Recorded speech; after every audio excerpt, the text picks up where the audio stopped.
MBA کا دوسرا سال بہت پرسکون گزرا تھا۔ پڑھائی کے علاوہ اس کی زندگی میں اور کوئی سرگرمی نہیں رہی تھی۔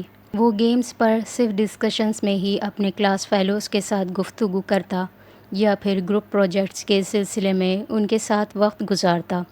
باقی کا سارا وقت وہ لائبریری میں گزار دیتا۔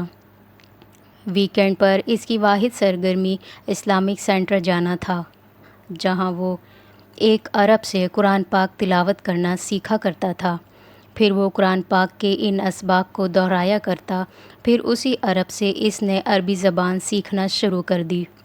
خالد عبد الرحمن نامی وہ عرب بنیادی طور پر ایک میڈیکل ٹیکنیشین تھا اور ایک ہاسپٹل سے وابستہ تھا۔ وہ ویکینڈ پر وہاں آ کر عربی زبان اور قرآن پاک کی کلاسز لیا کرتا تھا۔ وہ اس کام کا کوئی معاوضہ نہیں لیا کرتا تھا، بلکہ اسلامک سینٹر کی لائبریری میں موجود کتابوں کی ایک بڑی تعداد بھی اسی کے دوستوں اور رشتہ داروں کی طرف سے عطیہ کی گئی تھیں۔ قرآن پاک کی انہی کلاسز کے دوران ایک دن اس نے سالار سے کہا، تم قرآن پاک حفظ کیوں نہیں کرتے؟ سالار اس کی اس تجویز نما سوال پر کچھ دیر حیرانی سے اس کا منہ دیکھنے لگا۔ میں کیسے کر سکتا ہوں؟ کیوں؟ تم کیوں نہیں کر سکتے؟ خالد نے جواباً اس سے پوچھا۔ یہ بہت مشکل ہے، اور پھر میرے جیسا آدمی۔ نہیں، میں نہیں کر سکتا، سالار نے چند لمحوں کے بعد کہا۔ تمہارا ذہن بہت اچھا ہے، بلکہ میں اگر یہ کہوں کہ میں نے اپنی آج تک کی زندگی میں تم سے زیادہ ذہین آدمی نہیں دیکھا۔ جتنی تیز رفتاری سے تم نے اتنے مختصر عرصے میں اتنی چھوٹی بڑی صورتیں یاد کی ہیں، کوئی اور نہیں کر سکا۔ اور جتنی تیز رفتاری سے تم عربی سیکھ رہے ہو، میں اس پر بھی حیران ہوں۔ جب ذہن اس قدر زرخیز ہو اور دنیا کی ہر چیز سیکھ لینے اور یاد رکھنے کی خواہش ہو، تو قرآن پاک کیوں نہیں؟ تمہارے ذہن پر اللہ تعالیٰ کا بھی حق ہے، خالد نے کہا۔ آپ میری بات نہیں سمجھے۔ مجھے سیکھنے پر کوئی اعتراض نہیں، مگر یہ بہت مشکل ہے۔ میں اس عمر میں یہ نہیں سیکھ سکتا، سالار نے وضاحت کی، جبکہ میرا خیال ہے کہ تمہیں قرآن پاک حفظ کرنے میں بہت آسانی ہوگی۔ تم ایک بار اسے حفظ کرنا شروع کرو۔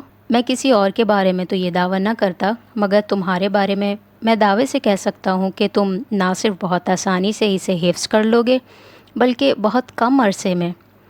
سالار نے اس دن اس موضوع کے بارے میں مزید کوئی بات نہیں کی، مگر اس رات اپنے اپارٹمنٹ پر واپس آنے کے بعد وہ خالد عبد الرحمن کی باتوں کے بارے میں ہی سوچتا رہا۔ اس کا خیال تھا کہ خالد عبد الرحمن دوبارہ اس کے بارے میں اس سے بات نہیں کرے گا، مگر اگلے ہفتے خالد عبد الرحمن نے ایک بار پھر اس سے یہی سوال کیا۔ سالار بہت دیر چپ چاپ اسے دیکھتا رہا، پھر اس نے مدھم آواز میں خالد سے کہا، مجھے خوف آتا ہے۔ کس چیز سے؟ قرآن پاک حفظ کرنے سے، خالد نے قدر حیرانی سے پوچھا۔ سالار نے اس بات میں سر ہلا دیا۔ کیوں؟ وہ بہت دیر خاموش رہا، پھر کارپٹ پر اپنی انگلی سے لکیریں کھینچتے اور انہیں دیکھتے ہوئے اس نے خالد سے کہا، میں بہت گناہ کر چکا ہوں، اتنے گناہ کہ مجھے انہیں گننا بھی بہت مشکل ہو جائے گا۔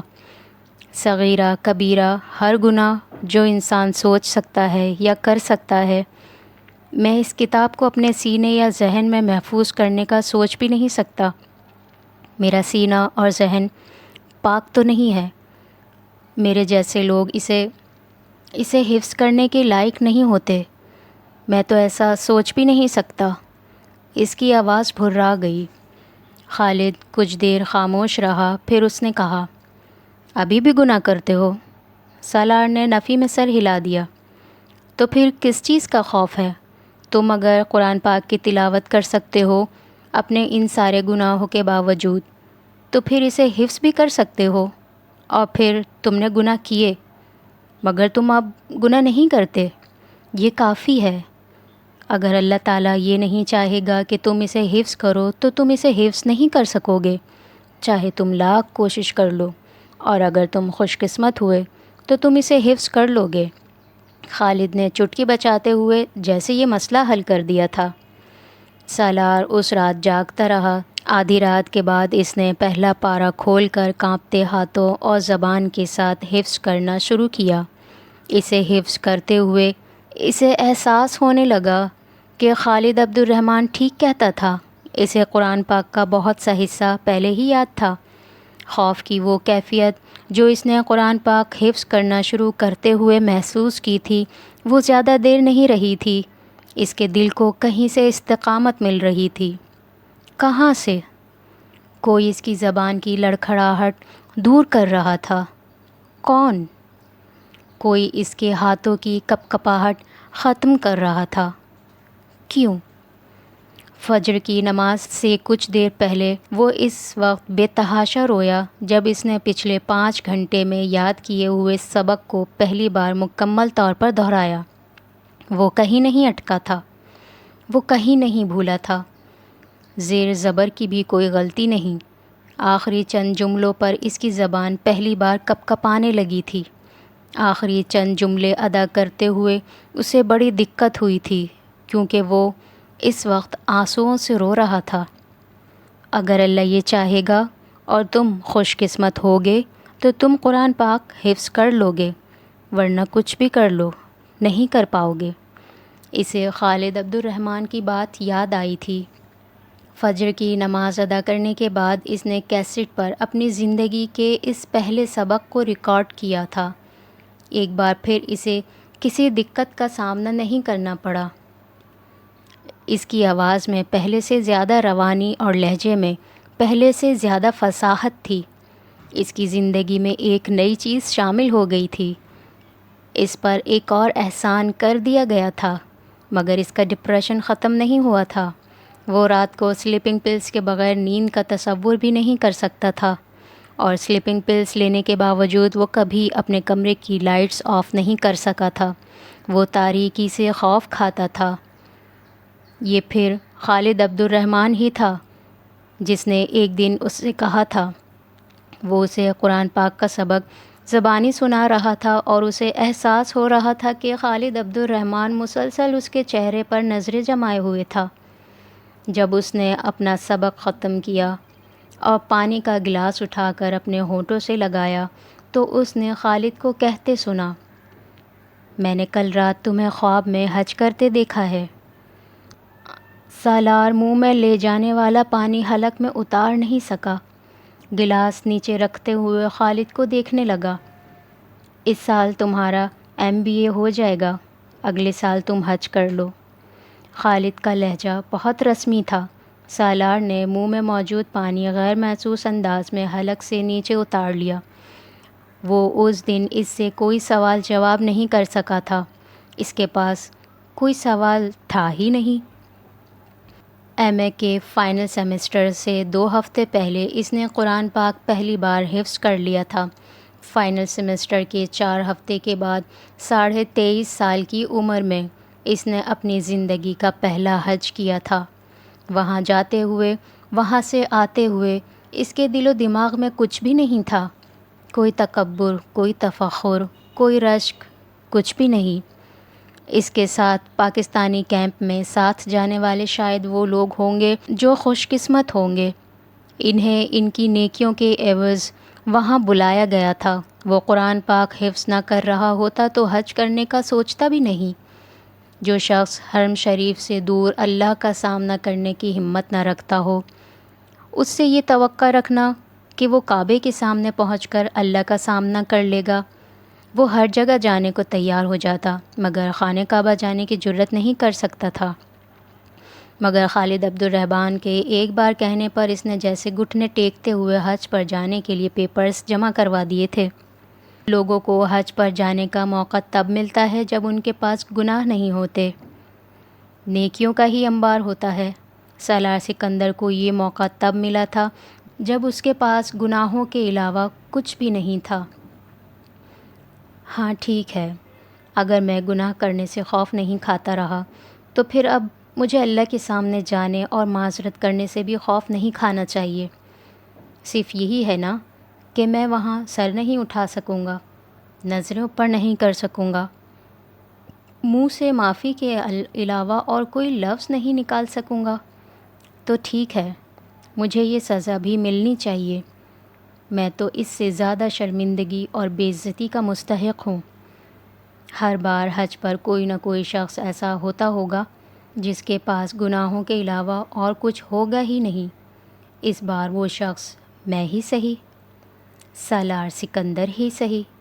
اس نے سوچا، گناہ کا بوجھ کیا ہوتا ہے، اور آدمی اپنے گناہ کے بوجھ کو کس طرح قیامت کے دن اپنی پشت سے اتار پھینکنا چاہے گا، کس طرح اس سے دور بھاگنا چاہے گا، کس طرح اسے دوسرے کے کندھے پر ڈال دینا چاہے گا، یہ اس کی سمجھ میں حرم شریف میں پہنچ کر ہی آیا تھا۔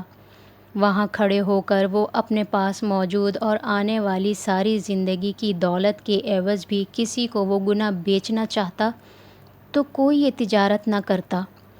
کاش آدمی کسی مال کے عوض اپنے گناہ بیچ سکتا، کسی اجرت کے طور پر دوسروں کی نیکیاں مانگنے کا حق رکھتا۔ لاکھوں لوگوں کے اس ہجوم میں 2 سفید چادریں اوڑھے کون جانتا تھا سالار کون تھا؟ اس کا IQ لیول کیا تھا؟ کسے پرواہ تھی؟ اس کے پاس کون سی اور کہاں کی ڈگری تھی؟ کسے ہوش تھا؟ اس نے زندگی کے میدان میں کتنے تعلیمی ریکارڈ توڑے اور بنائے تھے، کسے خبر تھی؟ وہ اپنے ذہن سے کون سے میدان تسخیر کرنے والا تھا، کون رشک کرنے والا تھا؟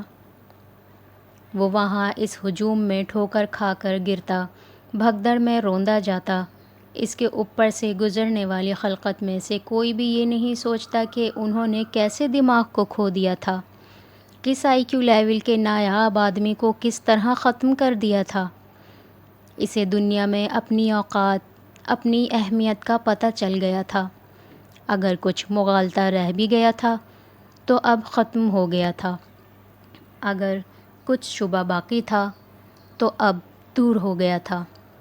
فخر، تکبر، رشک، انا، خود پسندی، خود ستائشی کے ہر بچے ہوئے ٹکڑے کو نچوڑ کر اس کے اندر سے پھینک دیا گیا تھا۔ وہ انہی آلائشوں کو دور کروانے کے لیے وہاں آیا تھا۔ MBA میں اس کی شاندار کامیابی کسی کے لیے بھی حیران کن نہیں تھی۔ اس کے ڈپارٹمنٹ میں ہر ایک کو پہلے سے ہی اس کا اندازہ تھا۔ اس کے اور اس کے کلاس فیلوز کے پروجیکٹس اور اسائنمنٹس میں اتنا فرق ہوتا تھا کہ اس کے پروفیسرز کو یہ ماننے میں کوئی آڑ نہیں تھا۔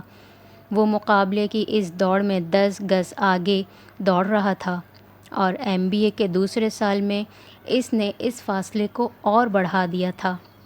اس نے انٹرنشپ اقوام متحدہ کی ایک ایجنسی میں کی تھی، اور اس کا MBA مکمل ہونے سے پہلے ہی اس ایجنسی کے علاوہ اس کے پاس 7 مختلف ملٹی نیشنل کمپنیز کی طرف سے آفرز بھی موجود تھیں۔ تم اب آگے کیا کرنا چاہتے ہو؟ اس کے رزلٹ کے متعلق جاننے کے بعد سکندر عثمان نے اپنے پاس بلا کر پوچھا۔ میں امریکہ واپس جا رہا ہوں۔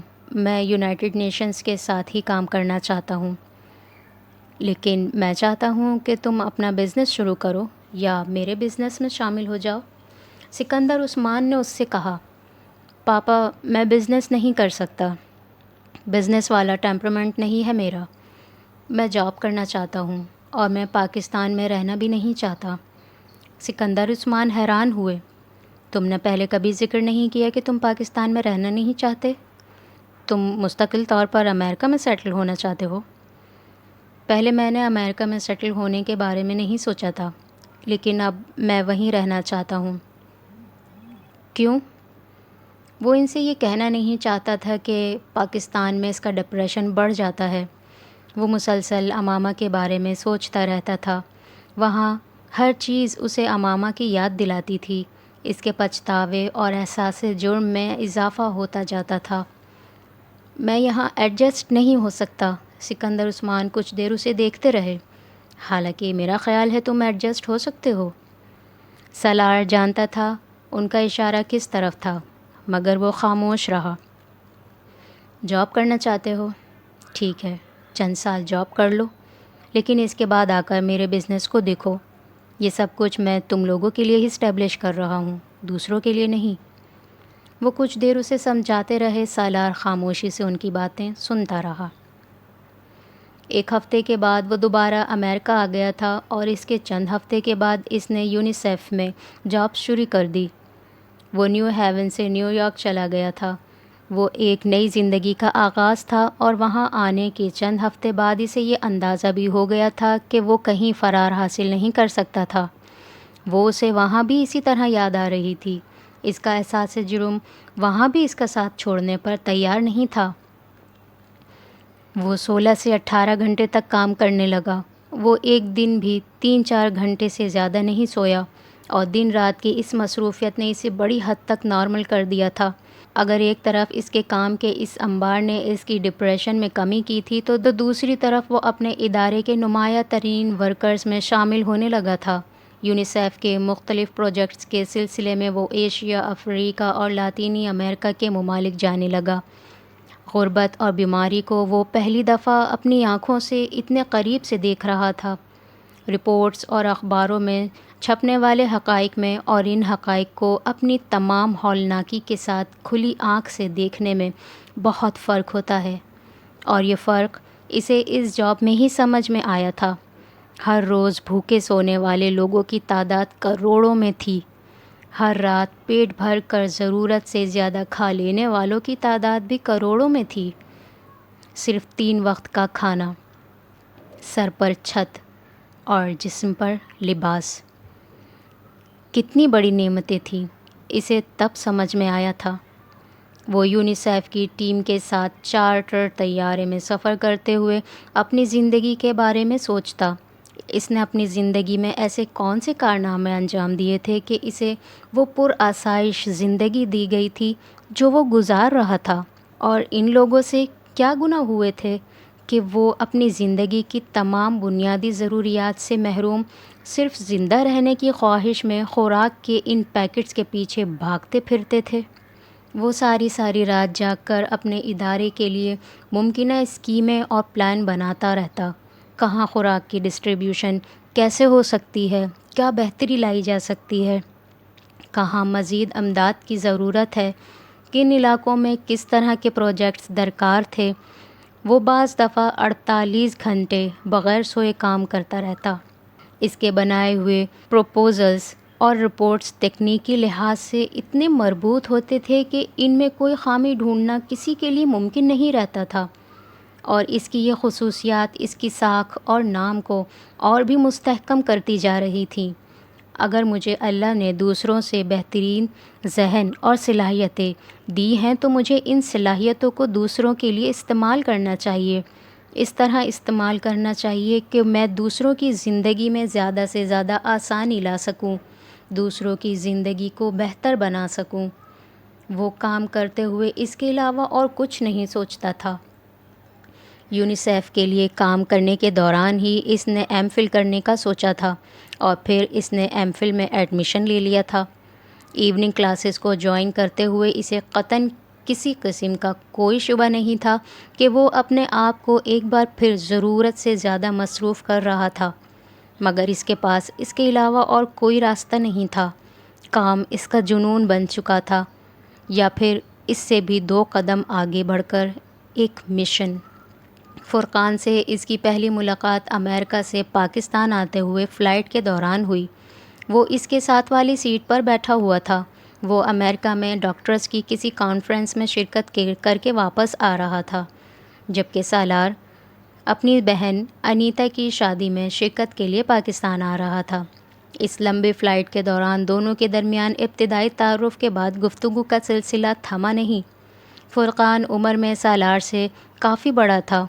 وہ 35 سال کا تھا۔ لندن اسپیشلائزیشن کرنے کے بعد وہ واپس پاکستان آ گیا تھا اور وہاں ایک ہاسپٹل میں کام کر رہا تھا۔ وہ شادی شدہ تھا اور اس کے 2 بچے بھی تھے۔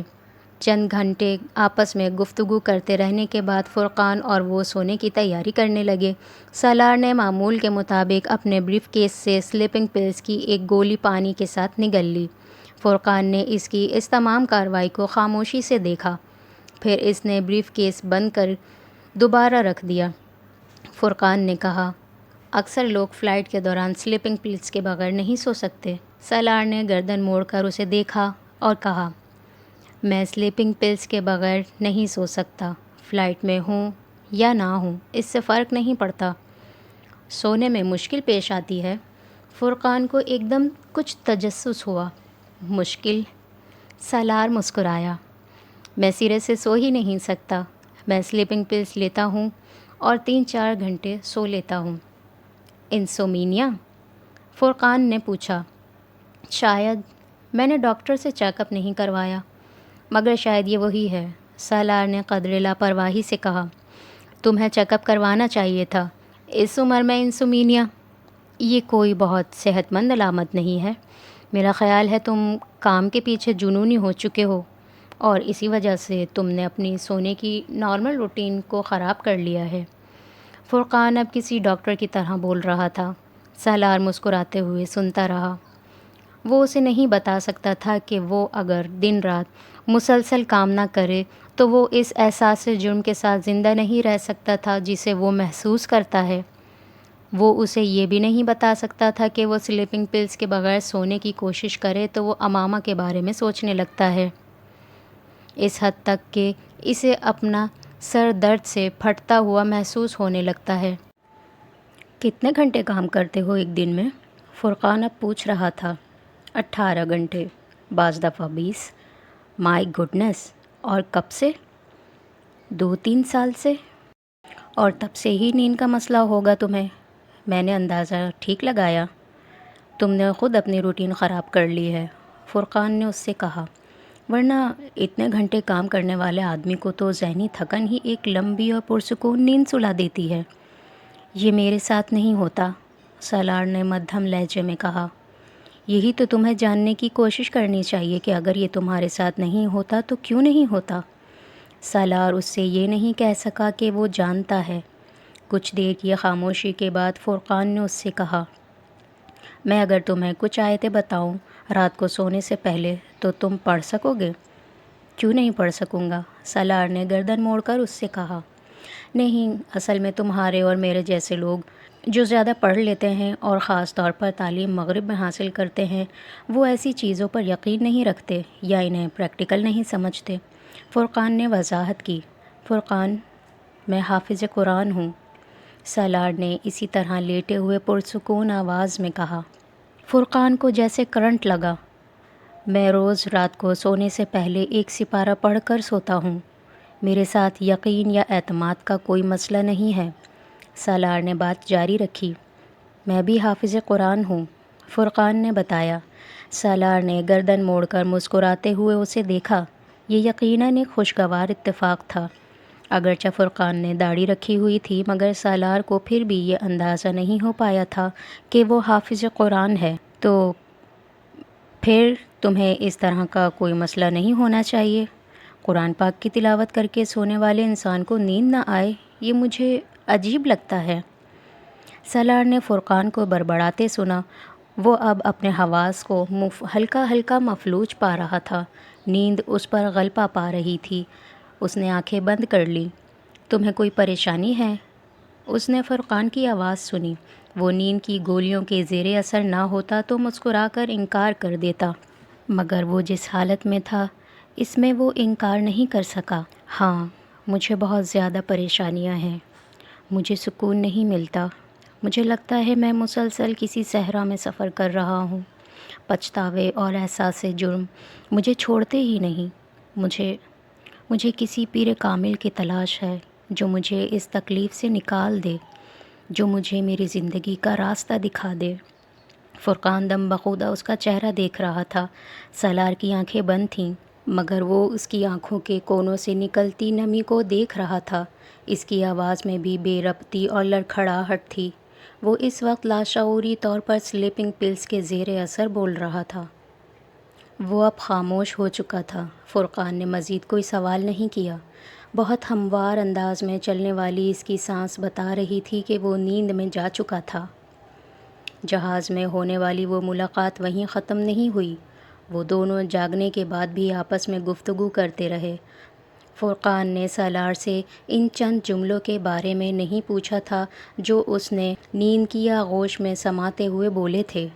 خود سالار کو بھی اندازہ نہیں تھا کہ اس نے سونے سے پہلے اس سے کچھ کہا تھا، اگر کہا تھا تو کیا کہا تھا۔ سفر ختم ہونے سے پہلے ان دونوں نے آپس میں کانٹیکٹ نمبر اور ایڈریس کا تبادلہ کیا۔ پھر سالار نے اسے انیتا کی شادی پر انوائٹ کیا۔ فرقان نے آنے کا وعدہ کیا، مگر سالار کو اس کا یقین نہیں تھا۔ ان دونوں کی فلائٹ کراچی تک تھی، پھر سالار کو اسلام آباد کی فلائٹ لینی تھی، جبکہ فرقان کو لاہور کی۔ ایئرپورٹ پر فرقان نے بڑی گرمجوشی کے ساتھ اس سے الوداعی مصافحہ کیا۔ انیتا کی شادی 3 دن بعد تھی اور سالار کے پاس ان 3 دنوں کے لیے بھی بہت سے کام تھے، کچھ شادی کی مصروفیات اور کچھ اس کے اپنے مسئلے۔ وہ اگلے دن شام کو اس وقت حیران ہوا جب فرقان نے اسے فون کیا۔ 10-15 منٹ گفتگو کی۔ فون بند کرنے سے پہلے سالار نے ایک بار پھر اسے انیتا کی شادی کے بارے میں یاد دلایا۔ یہ کوئی یاد دلانے والی بات نہیں ہے، مجھے اچھی طرح یاد ہے، میں ویسے بھی اس ویکنڈ پر اسلام آباد میں نہیں ہوں گا، فرقان نے جواباً کہا۔ وہاں مجھے اپنے گاؤں میں اپنا اسکول دیکھنے بھی جانا ہے، اس کی بلڈنگ میں کچھ اضافی تعمیر ہو رہی ہے، اسی سلسلے میں تو اسلام آباد میں اس بار میرا قیام کچھ لمبا ہی ہوگا۔ سالار نے اس کی بات کو کچھ دلچسپی سے سنا۔ گاؤں؟ اسکول؟ کیا مطلب؟ ایک اسکول چلا رہا ہوں میں وہاں، اپنے گاؤں میں۔ فرقان نے اسلام آباد کے نواحی علاقوں میں سے ایک کا نام لیا، بلکہ کئی سالوں سے۔ کس لیے؟ کس لیے؟ فرقان کو اس کے سوال نے حیران کیا۔ لوگوں کی مدد کے لیے؟ اور کس لیے؟ چیریٹی ورک ہے؟ نہیں، چیریٹی ورک نہیں ہے، یہ میرا فرض ہے، یہ کسی پر کوئی احسان نہیں ہے۔ فرقان نے بات کرتے کرتے موضوع بدل دیا۔ اسکول کے بارے میں مزید گفتگو نہیں ہوئی اور فون بند ہو گیا۔ فرقان انیتا کی شادی میں واقعی آ گیا تھا۔ وہ خاصی دیر وہاں رکا، مگر سالار کو محسوس ہوا کہ وہ کچھ حیران تھا۔ تمہاری فیملی تو خاصی مغرب زدہ ہے۔ سالار کو ایک دم اس کی الجھن اور حیرانی کی وجہ سمجھ میں آ گئی۔ میرا خیال تھا کہ تمہاری فیملی کچھ کنزرویٹو سی ہوگی، کیونکہ تم نے بتایا تھا کہ تم حافظ قرآن ہو، اور تمہارا لائف اسٹائل مجھے کچھ سادہ سا لگا، مگر یہاں آ کر مجھے حیرانی ہوئی، تم اور تمہاری فیملی میں بہت فرق ہے۔ I think you are the odd one out. وہ اپنے آخری جملے پر خود ہی مسکرا دیا۔ وہ دونوں اب فرقان کی گاڑی کے قریب پہنچ چکے تھے۔ میں نے صرف 2 سال پہلے قرآن پاک حفظ کیا، اور 2-3 سال سے ہی میں آڈ ون آؤٹ ہوا ہوں۔ پہلے میں اپنی فیملی سے بھی زیادہ مغرب زدہ تھا، اس نے فرقان کو بتایا۔ 2 سال پہلے قرآن پاک حفظ کیا، امریکہ میں اپنی اسٹڈیز کے دوران؟ مجھے یقین نہیں آ رہا۔ فرقان نے بے یقینی سے سر ہلایا۔ کتنے عرصے میں کیا؟ تقریباً 8 ماہ میں۔ فرقان کچھ دیر تک کچھ نہیں کہہ سکا، وہ صرف اس کا چہرہ دیکھتا رہا۔ پھر اس نے ایک گہرا سانس لے کر ستائشی نظروں سے اسے دیکھا۔ تم پر اللہ کا کوئی خاص کرم ہی ہے، ورنہ جو کچھ تم مجھے بتا رہے ہو یہ آسان کام نہیں ہے۔ میں فلائٹ میں بھی تمہارے کارناموں سے کافی متاثر ہوا تھا، کیونکہ جس عمر میں یونیسکو میں جس سیٹ پر تم کام کر رہے ہو، ہر کوئی نہیں کر سکتا۔ اس نے ایک بار پھر بڑی گرمجوشی کے ساتھ سالار سے ہاتھ ملایا۔ چند لمحوں کے لیے سالار کے چہرے کا رنگ تبدیل ہوا۔ اللہ کا خاص کرم۔ اگر میں یہ بتا دوں کہ میں ساری زندگی کیا کرتا رہا ہوں تو یہ… سالار نے اس سے ہاتھ ملاتے ہوئے سوچا۔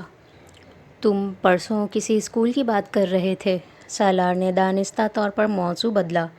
تم اسلام آباد میں نہیں رہتے؟ نہیں، میں اسلام آباد میں ہی رہتا ہوں، مگر میرا ایک گاؤں ہے، آبائی گاؤں، وہاں ہماری کچھ زمین ہے، ایک گھر بھی تھا۔